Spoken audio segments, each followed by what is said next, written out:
치료에서 가장 중요한 게, 그러니까 첫 번째 치료법이 그러면 생활 습관인가요? 그렇죠. 그 생활 습관의 개선이 곧 치료가 될 수가 있습니다. 또는 이제 아주 튼튼한 방어법이 될 수가 있는데 뒤에서 오는 저희 앞세대 친구들은 이런 생활 습관이 이미 몸에 체화가 되어 있는 상태입니다. 예, 그래서 그 친구들 엑스레이 찍어보면 거의 다 거북목이고 지금의 저희와 비슷한 목의 퇴행성 변화를 가지고 있거든요.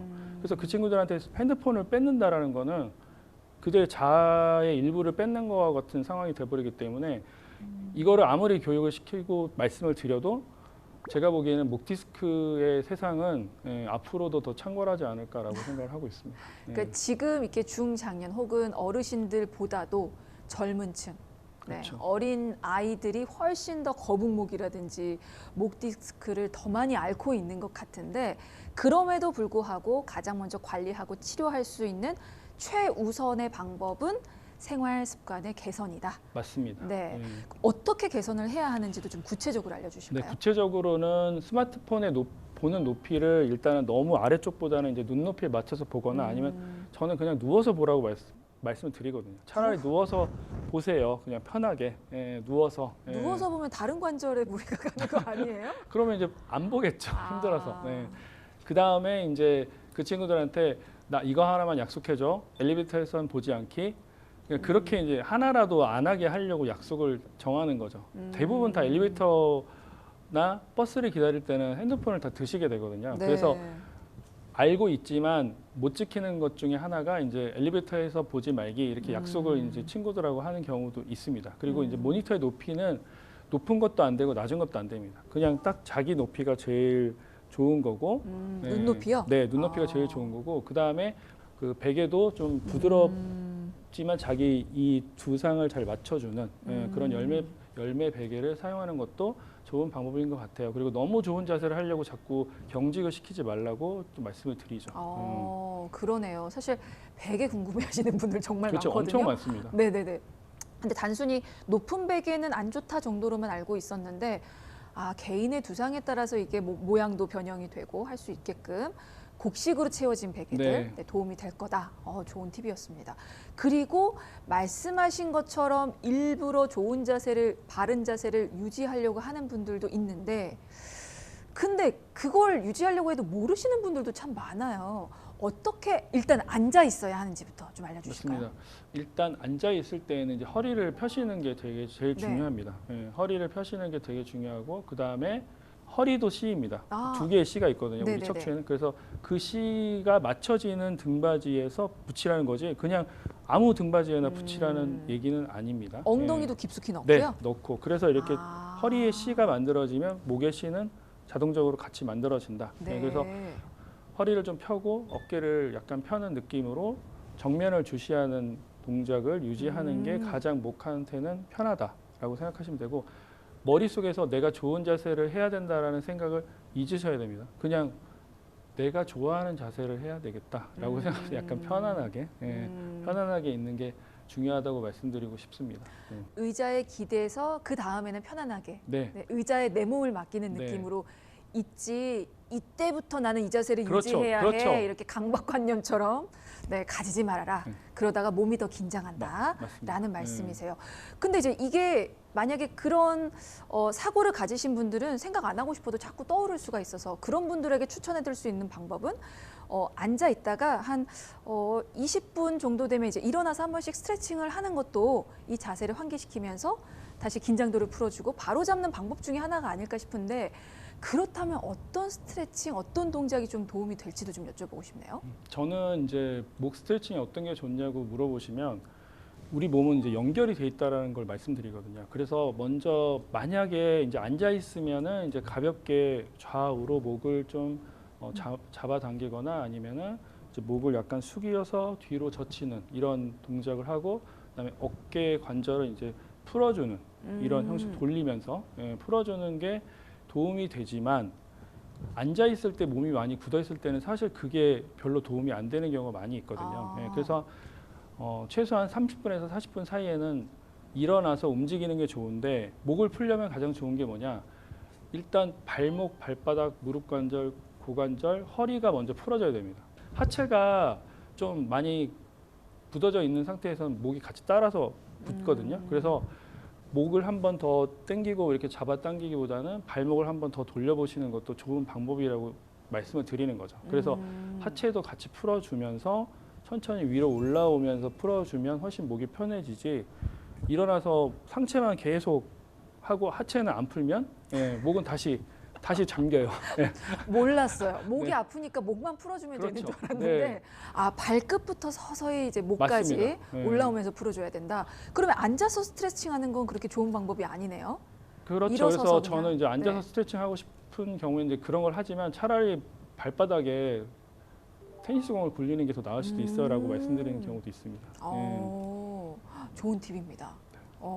사실 앉아 있을 때가 문제잖아요. 근데 사무실에서 근무하는 직장인이라든지 앉아서 공부해야 하는 학생들이 그래서 좀 걱정인 건데, 그분들은 어떤 걸 좀 주의해야 하면 좋을지도 좀 알려주실까요? 네, 그분들은 이제 오래 앉아 있는 게 가장 큰 문제이기 때문에 일단 일어서는 게 제일 중요합니다. 그래서 무조건 일어서야 된다. 그래서 저는 화장실 가기를 꼭 추천하거든요.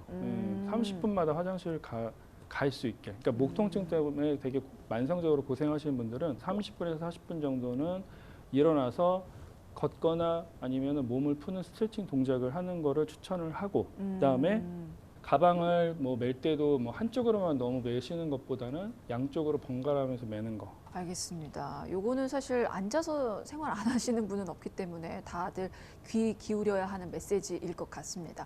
근데 이제 목 디스크, 그러니까 목뿐만이 아니고 허리 디스크도 그러한데, 디스크라는 진단을 받으면 나 수술해야 되나? 이 걱정부터 하시더라고요. 목 디스크는 어떻습니까? 수술이 꼭 필요해요? 모든 디스크는 수술이 필요하지 않습니다. 단 몇 가지 제외를 빼고. 그래서 일반적으로 디스크라고 하는 증상들은 약물 치료나 물리 치료, 가벼운 경우, 그다음에 도수 치료라든가 충격파 치료 이런 거를 하면서 좋아지시는 경우가 굉장히 많고, 그 외에 조금 심한 경우에는 이제 주사 치료를 통해서 또는 신경 시술 같은 거를 통해서 충분히 좋아지실 수 있습니다. 그 이유는 디스크라고 하는 거는 돌출되어 있다고 하더라도 시간이 지나면 흡수가 되는 자연 경과를 갖고 있기 때문에 위급한 상황을 제외하고서는 수술하지 않고도 다시 정상적인 삶으로 회복하실 수 있습니다. 그러니까 치료만 잘 받으면 수술 없이도 회복이 된다는 말씀이시네요. 네, 그렇습니다. 그러면 목 디스크로 인해서 가장 먼저 시행이 되는 치료법은 어떤 게 있습니까? 네, 목 디스크는 이제 아무래도 근육통이라든가 담결림 이런 것들이 이제 증상을 많이 일으키시기 때문에 근이완제라든가 진통소염제를 이제 드시게 되고, 근이완제 같은 거는 이제 근육의 이완을 도와주는 거고, 진통소염제라는 건 신경 주변의 염증이라든가 근육의 염증을 가라앉혀주면서 통증을 가라앉혀주는 역할을 하는 거죠. 그리고 이제 근육이라든가 관절 치료도 중요하지만 신경계에 관련되어 있는 치료가 굉장히 중요한데, 중요한 신경일수록 우리 몸은 굉장히 잘 보호하고 있습니다. 그러니까 접근하기 어렵게 만들어놨죠. 그러니까 훨씬 더 정교한 치료를 잘 해줘야 되고, 그리고 그 부분이 손상이 가지 않게 경험이 많은 시술을 해야 환자분이 안전하게 치료를 받을 수가 있다라는 거죠. 이게 그러니까 신경 재생술이 저는 시술인 줄 알았는데 이거는 주사 치료인 거네요, 그럼? 네, 신경 재생술이 이제 그 시술인 경우에는 관을 넣어서. 시술은 또 따로 있군요. 네, 관을 넣어서 그 유착 박리라고 하는, 그 다음에 또 가는 바늘을 디스크에 직접 넣어서 디스크 안쪽에 튀어나와 있는 부분이 빨리 재흡수될 수 있게끔 효소제를 주는 그러한 거를 같이 시행해서 목 디스크 환자 중에서 아주 심하신 분들을 빨리 회복시켜주는 그런 시술 방식을 하는 거고요. 그다음에 일반적인 치료 방식에서는 신경 차단술이라고 하는 큰 카테고리 안에서 어떤 신경을 어떻게 얼마만큼 적절하게 회복시켜주느냐의 디테일의 차이가 있다고 말씀드릴 수 있겠습니다. 그러면 신경재생술과 신경재생시술 등의 치료를 받을 때 안전한 거예요? 부작용 등은 없습니까? 아주 좋은 질문을 하셨습니다. 예전에 그 바늘들은 이제 굵기가 좀 있기 때문에 출혈이라든가 감염 또는 이제 신경 손상 같은 게 생길 수 있지만, 다행히 요즘에 나온 이제 미세 바늘은 그 굵기가 0.25에서 0.35mm밖에 되지 않기 때문에 신경 손상 전혀 없고 그다음에 출혈 감염이 전혀 없고 그래서 부작용이 전혀 나타나지 않습니다. 그래서 반복 시술을 해도 안전하고 그다음에 스테로이드 같은 걸 사용할 일이 별로 없기 때문에 뭐 전문적인 운동 선수 그다음에 이제 고혈압 당뇨 환자분들 또는 뭐 항응고제를 복용해서 이제 그걸 출혈이 생기면 안 되는 분들한테도 아주 안전하게 시술할 수 있는 좋은 방식이라고 말씀드릴 수 있겠습니다. 지금 설명 들어보면 단점이 1도 없는데요? 단점이라면은 주사를 맞는다라는 느낌의 그 아프다라고 하는 그 일반적인 무서움 아닐까요? 그 외에 나머지는 별로 거의 걱정하실 게 없습니다. 그래서 훨씬 안전. 그래서 더욱 더 시술자가 더 편안하게 할 수 있는 장점이 있는 거죠. 그런 방법을 통하면 거의 대부분의 목 디스크 환자는 해결이 됩니까, 지금? 거의 대부분의 목 디스크 환자는 해결됩니다. 재발은 어떤가요?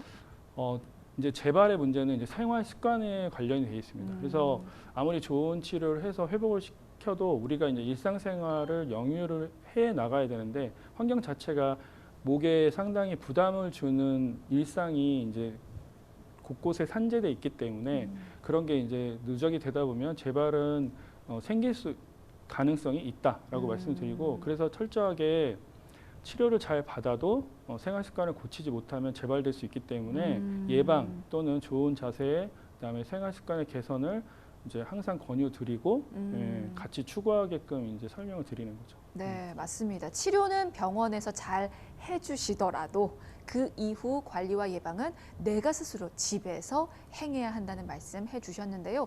목 디스크가 쉽게 낫지 않아서 많이들 고민하시고 걱정하시거든요.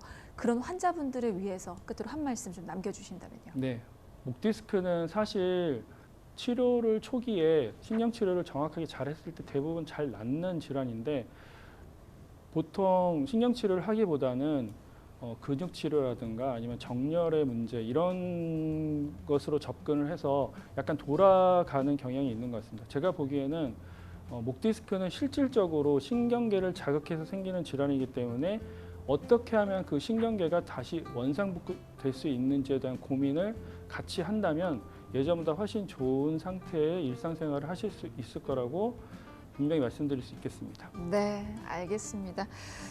작은 습관이 건강에는 큰 차이를 만들 수가 있습니다. 나의 생활 습관, 자세부터 바르게 바꿔보시죠.